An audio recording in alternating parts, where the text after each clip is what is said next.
nhìn thấy kia phiêu không có thể một sang cái biểu đồ ba phần là chỉ bảo bằng nào có đi là thì nó mang vòng có thể đi cùng đi so nó là giả chứ có thể đồ ba phần không đi chỉ là so nó nghe hallelujah amen bismillah ta là thế bên đồ ba là ông chim kia tôi na có đi chẳng nằm này kì những cái xe đồ đang quay sakin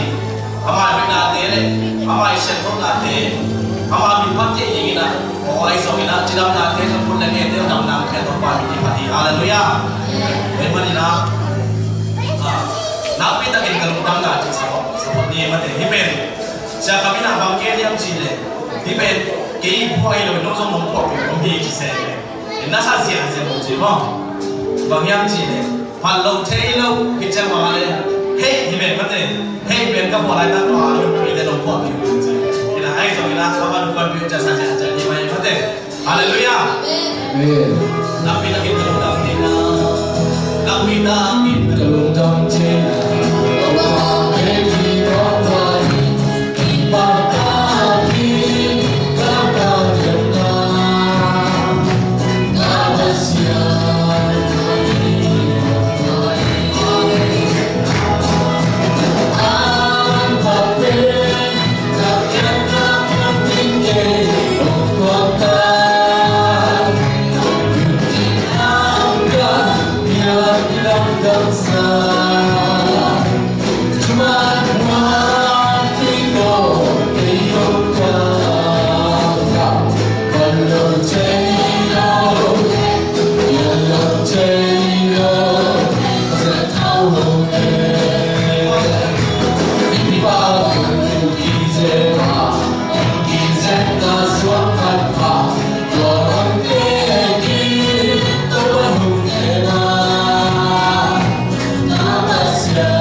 bisonina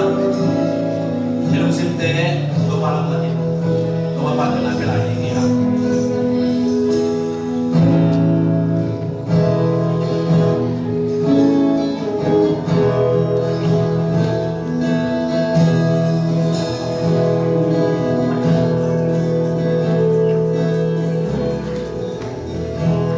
Oh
selalu sem di tempat pada yang diberi gue di malu simple order ng mato para sa pagkaroon dawa hindi na pa sa so ina na pa